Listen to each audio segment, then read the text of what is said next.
ஆண்டு விட்டான் என்று உடனடியாக கருணையினாலே குகை நமசிவாயர் சொன்னார், இறைவன் எனக்கு கொடுத்த 100 வருடங்களில் 75 வருடங்களே உன்னுடைய கணவனுக்கும் உனக்கும் தருகிறேன், நீங்கள் மகிழ்ச்சியாக வாழுங்கள் என்று கொடுத்துவிட்டு அது நிறைந்த பிறகு மண்ணுலகத்தை விட்டு விடைபெறுகிறார் குகை நமசிவாயர். எனவே ஞானிகள் எவ்வளவு பெரிய கருணையோடு உலக மக்கள் மீது அன்பு காட்டுகிறார்கள் என்பதற்கு குகை நமசிவாயருடைய வரலாறு ஒரு சிறந்த அடையாளம். இப்படி குகை நமசிவாயராக, குரு நமசிவாயராக அண்ணாமலையார் பல்வேறு அற்புதங்களை செய்து அந்த பகுதி மக்களிடத்தில் பக்தியையும் ஞானத்தையும் வளர்த்து இன்றைக்கு அண்ட சராசரம் முழுவதும் பக்தி வளரும்படியாக பண்ணிவிட்டார். நீங்கள் ஆண்கள் தான் என்றில்லை, அங்கு பெண்கள் எல்லாம் கூட எம்பெருமானுக்கு பணி செய்து பல அற்புதங்களை நடத்தி இருக்கிறார்கள். திருவண்ணாமலை கோயிலுக்கு போகிறவர்கள் அந்த கோயில் கோபுரங்களை எல்லாம் பார்த்து கொண்டே வந்தால் பல வரலாறுகள் உங்களுக்கு கிடைக்கும். வடக்கு பெரிய கோபுரம் இருக்கிறதே, அதை ஒரு முறை நன்றாக ஒரு முறை பாருங்கள். அந்த வடக்கு பெரிய கோபுரம் ஒரு காலத்திலே கல்லளவு மட்டும் கட்டப்பட்டு மேல் கோபுரம் முடிக்கப்படாமல் இருந்தது. நாம் இது மாதிரி ஒரு கோயிலுக்கு போனால் என்ன செய்வோம், பார்த்து விட்டு பேசாமல் திரும்பி வந்து விடுவோம். ஆனால் அந்த மாதிரி ஒரு கோயிலை கீழே கருங்கல் திருப்பணி நடைபெற்று மேலே செங்கல் கட்டுமான பணி நடக்காத ஒரு கோபுரத்தை ஒரு பெண் பார்த்தாள். அம்மணியம்மாள் என்று பெயர். அந்த பெண்ணுடைய வாழ்க்கையே கொஞ்சம் வித்தியாசமான வாழ்க்கை. குழந்தை பருவத்திலே இருந்து அவருக்கு உலகியல் பொருள் மீது பற்று இல்லை என்பார்கள். பெரிய புராணத்திலே காரைக்கால் அம்மையாரை பற்றி பாடுகிற போது தெய்வ சேக்கிழார் சொல்வார், பிறந்து மொழி பயின்ற பின்பெல்லாம் காதல் சிறந்து நின் செவடியே சேவிக்க பெற்றேன். அதாவது பிறந்த நாளிலே இருந்து வேறு எந்த விஷயத்தின் மீதும் விருப்பம் வரவில்லையாம், இறைவனுடைய திருவடியை மட்டுமே அவர் விரும்பிக் கொண்டிருந்தாராம். பிறந்து மொழி பயின்ற பின்பெல்லாம் காதல் சிறந்து நின் செவடியே சேவிக்க பெற்றேன் என்று பாடுவார் காரைக்கால் அம்மையார். அதுபோல பண்டல் பயில் வனமெல்லாம் வளர்மதியும் புனைந்த சடை அண்டர்பிரான் திருவார்த்தை அணைய வருவன பயின்று என்று சேக்கிழார் எழுதுவார். அந்த காரைக்கால் அம்மையார் மாதிரி எங்கு பார்த்தாலும் எப்போது பார்த்தாலும் சிவ சிந்தனையோடு வாழ்ந்தவர் அம்மணி அம்மாள். குழந்தை பருவத்தில் இருந்து உடல் சரீர ஆசைகள் அந்த அம்மாவுக்கு வரவே இல்லை. அவருடைய பெற்றோர்கள் எல்லாம் பார்க்கிறார்கள், இவர் ஒரு வித்தியாசமான பிறவியாக இருக்கிறாரே என்று. அந்த அம்மணி அம்மாள் திருவண்ணாமலை ஈர்க்கப்பட்டு வந்து சேர்கிறார். ஞானத்தபோதனரை வாவென்றழைக்கும் அண்ணாமலை அல்லவா, அந்த அம்மையாரை அண்ணாமலையார் ஆட்கொள்ளுகிறார்.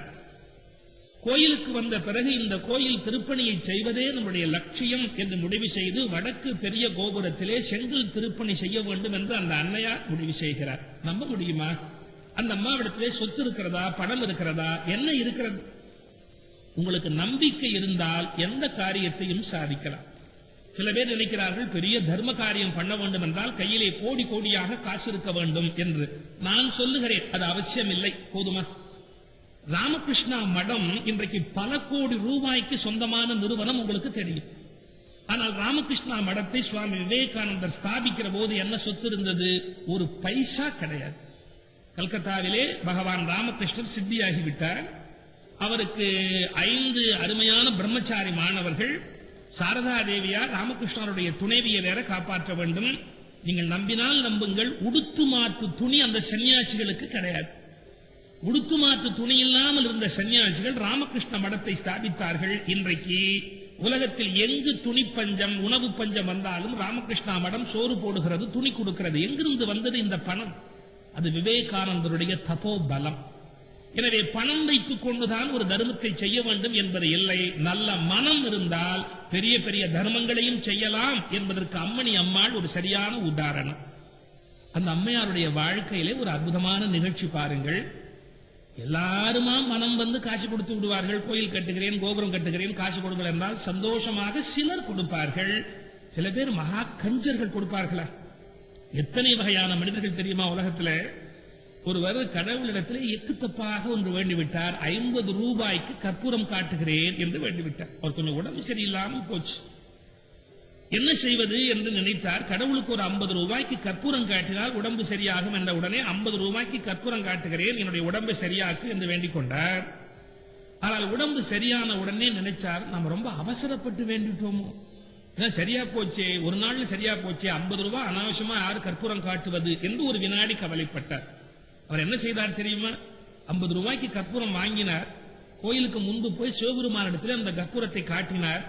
நான் உனக்கு கற்பூரம் காட்டுவதாக வேண்டினேனே ஒழிய ஏற்றுவதாக வேண்டவில்லை. இதோ பார், கற்பூரத்தை பார்த்துக்கொள் என்று காட்டிவிட்டு பத்திரமாக வீட்டுக்கு தூக்கி கொண்டு வந்து விட்டார். எப்படிப்பட்ட மக்கள் பார்த்தீர்களா? விட்டால் கடவுளையே ஏமாற்றக்கூடிய வலிமை உடையவர்கள் நம்முடைய சில மகாதனங்கள்.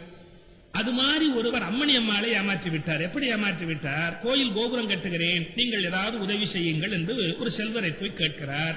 அவருக்கு கொடுக்க மனம் இல்லை. அம்மா, என்னிடத்திலே பணம் இல்லை அம்மா, என்னிடத்திலே காசு இல்லை அம்மா, நான் எப்படி கொடுப்பது என்று எல்லாரிடத்திலும் சொல்லுகிற மாதிரி சொன்னார். அம்மணி அம்மாள் அண்ணாமலையாருடைய அருளாலே அற்புத சக்தி பெற்றவர். எப்படி தெரியுமா?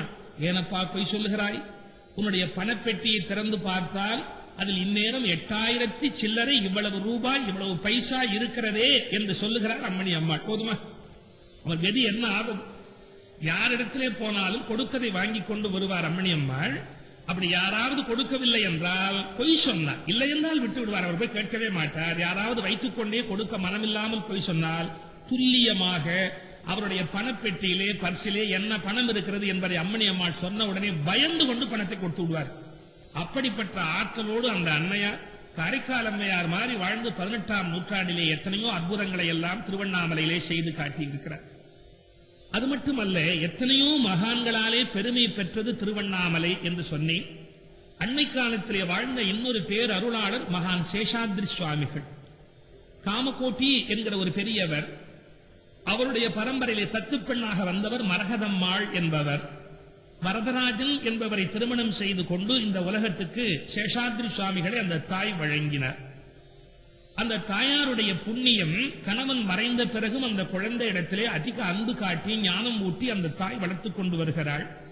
சித்தி சித்தப்பா என்பார்களே, அந்த உறவு முறையிலே அந்த பையன் வளர்ந்து கொண்டிருக்கிறான். சராசரியான பிள்ளையாக அவன் இல்லை. ஞானிகள் கொஞ்சம் பைத்தியங்களைப் போல் நடந்து கொள்வார்கள். நான் எச்சரிக்கையாக வார்த்தை சொல்லுகிறேன், கவனியுங்கள். ஞானிகள் பைத்தியங்களைப் போல் இருப்பார்கள் என்று நான் சொல்லுகிறேனே ஒழிய எல்லா பைத்தியங்களும் ஞானிகள் என்று நான் சொல்லவில்லை. இந்த வேறுபாட்டை நீங்கள் புரிந்து கொள்ள வேண்டும். கொஞ்சம் ஒரு மாதிரியாக நடந்து கொள்வார்கள். பத்தர் சொன்னவும் பித்தர் சொன்னவும் என்று கம்பன் பாடுகிறார். மாணிக்கவாசகர் திருவாசகத்திலே சொல்லுகிறார், என்னை பிச்சையற்றி, பிச்சை என்றால் பைத்தியமாக ஆக்கி என்று பாடுகிறார். திருநாவுக்கரசர் பாடுகிற போது தன்னை சிவபெருமான் ஆட்கொண்ட நிலையினை பிச்சையற்றிய நிலை என்றுதான் நாவுக்கரசு பெருமானும் பாடுகிறார். எனவே எந்த சந்தர்ப்பத்திலும் ஞானிகள் கொஞ்சம் பித்து பிடித்தவர்களைப் போலத்தான் இருப்பார்கள். ஒரு உண்மை சொல்லட்டுமா? எல்லாருமே பைத்தியம்தான். எதிலே என்பதில் தான் வித்தியாசம். சினிமா பைத்தியம், ரேஸ் பைத்தியம், புத்தக பைத்தியம், பாட்டு பைத்தியம். சில பேர் தன்னுடைய பேங்க் பாஸ்புக்கை திருப்பி திருப்பி திருப்பி எடுத்து பார்ப்பார்கள், பாஸ்புக் பைத்தியம். இப்படி நிறைய பைத்தியங்கள் உலகத்திலே இருக்கின்றன. ஆனால் இந்த பைத்தியங்கள் எல்லாம் ஒன்றாக சேர்ந்து கடவுளை பற்றி யார் நினைக்கிறார்களோ அவர்களை பைத்தியம் என்று அறிவிக்கிற பைத்தியக்காரத்தனத்தை தான் என்ன சொல்வது என்றே எனக்கு தெரியவில்லை. மகான் சேஷாத்ரி சுவாமிகள் திருவண்ணாமலையில் வாழ்ந்த காலத்திலே ஏதாவது ஒரு கடைக்குள்ளே போய் கண்டதையும் எடுத்து வெளியிலே விசுறுவார். யாரும் அவரை ஒன்றும் சொல்ல மாட்டார்கள். அவர் எங்கே நுழைகிறாரோ அந்த இடத்தில் அன்றைக்கு செல்வம் செழிக்கும் என்பது கண்கூடாக பல பேர் உணர்ந்து கொண்ட உண்மை. மகான் சேஷாத்ரி சுவாமிகள் எப்படி ஞானியாராக மாறினார், திருவண்ணாமலை அவர் எப்படி ஈர்த்தது, அண்ணாமலையாருடைய அற்புதம் அவர் வாழ்வில் எப்படி நடந்தது நான் சொல்ல வேண்டும் அல்லவா? மரகத அம்மாள் தாயார் மரண தருவாய், பிள்ளைக்கு ஒரு 18-19 வயது இருக்கும். தாயார் இறந்து போவதற்கு முன்பு மகனை அருகிலே அழைத்தாள். இவன் படிக்கவில்லை, பள்ளிக்கூடம் போகவில்லை, முறையாக வளரவில்லை. அந்த தாயாருக்கு ஒரு பெரிய வருத்தம். அவள் பல்வேறு ஸ்லோகங்களை எல்லாம் வரிசையாக சொல்லிக்கொண்டே வருகிறாள். இந்த பிள்ளை கேட்கட்டுமே, தன்னுடைய மரண தருவாயிலே பிள்ளையினுடைய இடத்திலே நல்ல விஷயமாக சொல்ல வேண்டும் என்று நிறைய ஸ்லோகங்களை எல்லாம் சொல்லிக் கொண்டு வந்தாள். உங்களுக்கு தெரியும், மற்ற எந்த சந்தர்ப்பத்தில் நாம் சொல்லவில்லை என்றாலும் மரண தருவாயில் சொல்ல வேண்டியது சிவபெருமானுடைய திருநாமம் என்பது சைவ இலக்கியங்கள் சொல்லி இருக்கிற அழுத்தமான செய்தி. திரியம்பகம் யஜாமகேம் சுகந்திம் புஷ்டிவர்தனம் உர்வாருகமிவ பந்தனான் மிருத்யோர்முக்ஷீயமாமிருதாத். இது மகா மிருத்யுஞ்சய ஜபம். இதை செய்கிற போது மரண தருவாயிலே இந்த ஜபத்தை செய்கிற போது மரண பயம் இல்லாமல் போகிறது என்பது குறிப்பு. இந்த மகா மந்திரத்தை எல்லாம் அந்த தாயார் காதுபட கேட்க வேண்டும் என்று விரும்பினார், சொல்லிக்கொண்டே வந்தார். அந்த தாய் உயிர் பிரிகிற போது எத்தனையோ ஸ்லோகங்களை சொல்லிக் கொண்டு வந்தவள் ஒரு வார்த்தையை சொல்லி கதறி கதறி கதறி அழுது உயிர் பிரிந்தது. அது என்ன வார்த்தை தெரியுமா? அருணாச்சலா அருணாச்சலா அருணாச்சலா என்ற அடிவயிற்றிலே இருந்து கதறினார். கன்று பசு தாய்ப்பசுவை நோக்கி கதறுவது போல அந்த அன்னையார் அருணாச்சலா அருணாச்சலா என்று கதறினார். அந்த ஒலியோடு அந்த தாயினுடைய உயிர் பிரிந்தது. அப்படியே பார்த்துக் கொண்டிருக்கிறார் சேஷாத்ரி சுவாமிகள். அவருக்கு மகா வாக்கியமாக அது ஆகிவிட்டது. அவள் மரணம் அடைகிற போது அருணாச்சலா என்று சொன்னமையினாலே தான் அருணாச்சலம் செல்ல வேண்டும் என்று தீர்மானிக்கிறார் சேஷாத்ரி சுவாமிகள். ஒரு சின்ன விளக்கம் நான் இங்கே உங்களுக்கு சொல்ல வேண்டும். நல்ல விஷயங்களை வாய்ப்பு வருகிற போதே சொல்ல வேண்டும், மரண தருவாயில் தான் சொல்ல வேண்டும் என்பது இல்லை. பழமொழி உண்டு தமிழிலே, சாகும்போது சங்கரா சங்கரா என்றார் என்ன பயன் என்று ஒரு வார்த்தை கேட்பார்கள். நமக்கு நல்ல ஆரோக்கியம் நினைவாற்றல் இதெல்லாம் இருக்கிற போதே இறைவனுடைய நாமத்தை சொல்ல வேண்டாமா? ராமகிருஷ்ணர் சொல்கிற ஒரு கிளி, அந்த கிளியே பாகவத கிளி என்றே ஊரிலே எல்லாரும் சொல்வார்கள். என்ன பாகவத கிளி? அந்த கிளியை வளர்த்தவர் அந்த கிளிக்கு பகவானுடைய நாமத்தை சொல்லிக் கொடுத்தார். யாராவது வந்தால் ராமராமா கிருஷ்ண கிருஷ்ணா என்று பயபக்தியாக அந்த கிளி சொல்லிக் கொண்டிருந்ததா. அந்த கிளி இப்படி ராமராமா கிருஷ்ண கிருஷ்ணா என்று சொன்னதனாலே பரம பாகவத, அதாவது இறைவனுடைய அடியார் கிளி, பாகவத கிளி என்றே கொண்டாடி கொண்டிருந்தார்கள். ஆனால் ஒரு நாள் அந்த கிளி கூண்டில இருந்து வெளியிலே வந்து உட்கார்ந்திருந்த போது ராமராமா கிருஷ்ண கிருஷ்ணா என்று சொல்லிக் கொண்டிருக்கிற போது எங்கோ இருந்து ஒரு கொழுத்த பூனை பாய்ந்து வந்து அந்த கிளியை அப்படியே கழுத்தை கடித்த உடனே ராமராமா கிருஷ்ண கிருஷ்ணா என்று சொல்ல வேண்டிய கிளி அதெல்லாம் மறந்து விட்டு கீச்சு கீச்சு என்று கத்தியது. இவ்வளவு காலம் செயற்கையாக கடவுள் நாமத்தை சொல்லிக் கொண்டிருந்த கிளி உயிர் பிரிகிற தருவாய் வருகிற போது தன்னுடைய சுபாவம் வெளிப்பட்டு கீச்சு கீச்சு என்று கத்த ஆரம்பித்தது. இது பாகவத கிளியா கேட்கிறார் ராமகிருஷ்ணர். எனவே மரண தருவாயிலே சொல்ல வேண்டும் என்பது அல்ல, எப்போதெல்லாம் வாய்ப்பு வருகிறதோ அப்போதெல்லாம் இறைவனுடைய நாமத்தை நாம் மனம் விட்டு சொல்ல வேண்டும். பெரிய பணக்காரர் ஒரு உபன்யாசத்துக்கு போனார். அங்கே உபன்யாசம் செய்து கொண்டிருந்தவர் சொன்னார், நீங்கள் எப்படியாவது கடவுள் பெயரை சொல்ல வேண்டும், எப்போதும் சொல்லாட்டி பரவாயில்லை, சாகிற போதாவது சொல்ல வேண்டும் என்று கட்டளையிட்டார். நேரா வீட்டுக்கு வந்தோடனே மனைவி இடத்துல சொன்னார், இந்த பார் உங்க ஞாபகம் வைத்துக்கொள், நான் மறந்துட்டா கூட கடவுளுடைய பெயரை சொல்லணும், நீ எனக்கு ஞாபகப்படுத்து. நான் எப்போதும் சொல்ல முடியாட்டியும் பரவாயில்லை, சாகிற போதாவது சொல்ல வேண்டும், நீ எனக்கு ஞாபகப்படுத்து என்றார். அந்த அம்மா உடனடியாக கேட்டால், நீங்கள் எப்போது சாக போகிறீர்கள்? என்ன இப்படி கேட்கிறாய்? நான் சாகிற போது கடவுளுடைய நாமத்தை சொல்ல வேண்டும், எனக்கு நினைவூட்டு என்று கேட்டுக்கொண்டார்.